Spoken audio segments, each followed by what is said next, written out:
کہ ان کو تراشا نہیں جا سکتا، ان کو ہیرے نہیں بنایا جا سکتا، ان کے اوپر کچھ ایسی میل کچیل چڑھ جاتی ہے جو بڑی عجیب و غریب ہوتی.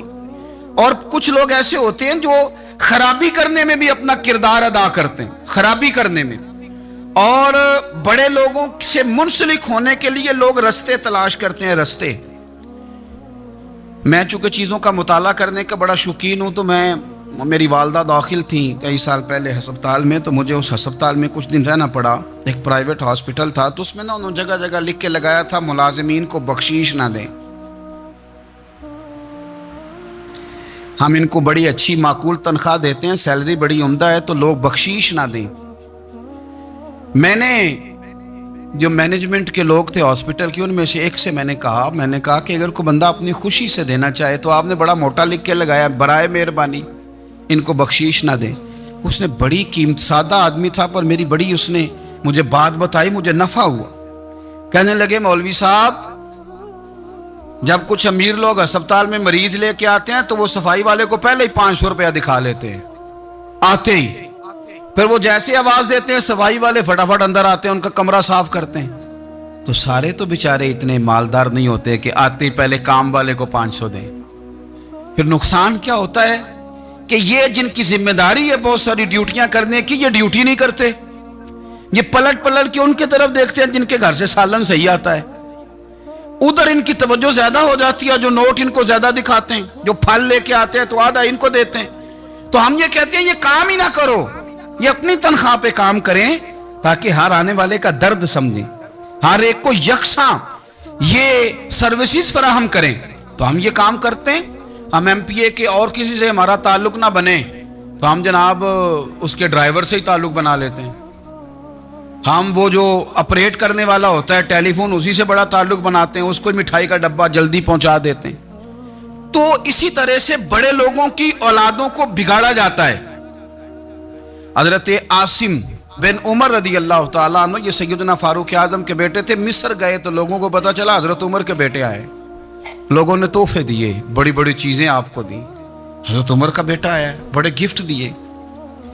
تو صاحبزادے واپس آئے تو ان کے پاس بڑے تحائف تھے. سیدنا عمر فاروق رضی اللہ تعالیٰ عنہ نے دیکھا تو فرمایا ادھر لانا تحفے. کہا بھائی لوگوں نے مجھے دیے ہیں. فرمایا تو نے کیوں بتایا تھا کہ میں امیر المومنین کا بیٹا ہوں؟ کہا حضور ان کو ویسے ہی پتا چل گیا. فرمانے لگے پتر یہ تحفے تمہیں اس لیے ملے ہیں کہ تم امیر کے بیٹے ہو، یہ تحفے تمہارا حق نہیں، چونکہ تمہیں اس کرسی کی وجہ سے ملے ہیں اور یہ کرسی مسلمانوں کی ہے، لہذا یہ حق بھی مسلمانوں کا ہی ہے. یہ لا سارے مال غنیمت میں جمع کیے جائیں. آپ اپنے گھر سے جب احتساب شروع کرتے ہیں، اپنے گھر سے، اور یہ یاد رکھیں یہ جو لوگ آتے ہیں آپ کے بچوں کو نوازنے کے لیے، یہ انہیں خراب کرتے ہیں، بگاڑ پیدا کرتے ہیں، یہ عجیب و غریب سی چیزوں میں مبتلا کر دیتے ہیں. بچوں کا نقصان ہوتا ہے کل کلام. پھر جو شاپر اچھا لے کے آئے پیر صاحب کے بچے ذرا اس سے پیار سے ملتے ہیں، نقصان ہو جاتا ہے. یہ دستے نگر ہو جاتے ہیں، یہ لوگوں کی طرف جیتے ہیں، دوسروں پہ ڈیپینڈ کرنے لگتے ہیں. حضرت ابو موسیٰ اشعری رضی اللہ تعالیٰ عنہ نے پہلے تو ایک قلین بڑا سونا تھا، تو آپ نے حضرت عمر کے گھر بھیج دیا کہ چلو ان کے گھر میں ان کی اہلیہ بچھا لیں گی. کہیں سے تحفہ آیا. پھر وہ جس کمرے میں مال غنیمت اور خزانہ رکھا جاتا تھا اس کی صفائی کر رہے تھے تو ایک دینار مل گیا. تو وہ دینار بچے سارے جا رہے تھے تو ان میں سے حضرت عمر کے ایک بیٹے کو چھوٹے کو بلایا اور بلا کے کہا پتر یہ دینار لے لو. حضرت عمر نے دیکھا کہ بیٹے کے ہاتھ میں دینار بھی ہے اور گھر میں قالین بھی ہے. ایک موقع پہ وہ قالین گیا، ایک موقع پر بچے کو ایک دینار دیا. تو حضرت عمر اپنی اہلیہ سے پوچھنے لگے یہ کہاں سے آیا قالین؟ کہا جناب ابو موسیٰ اشعری رضی اللہ تعالیٰ عنہ نے بھیجا ہے. بیٹے سے پوچھا دینار کہاں سے آیا؟ کہا مجھے انہوں نے ہی دیا ہے. آپ نے وہ دینار بھی لیا اور قالین بھی لیا اور اس کو لپیٹا اور جناب ابو موسیٰ اشعری کو بلایا اور اتنے سخت ناراض تھے. فرمانے لگے ابو موسیٰ اشعری سے کہنا میرے پاس پیدل آئے، گھوڑے پہ نہ آئے. اور جب آئے حضرت ابو موسیٰ اشعری تو جناب عمر اتنے ناراض ہوئے کہ وہ قالین لپیٹ کے تو ان کے سر پہ مار دیا. فرمانے لگے پکڑو اپنا دینار، تمہیں پورے مدینے میں میرے بیٹے کے علاوہ کوئی اور نہیں ملے گا جسے تم خراب کر سکو.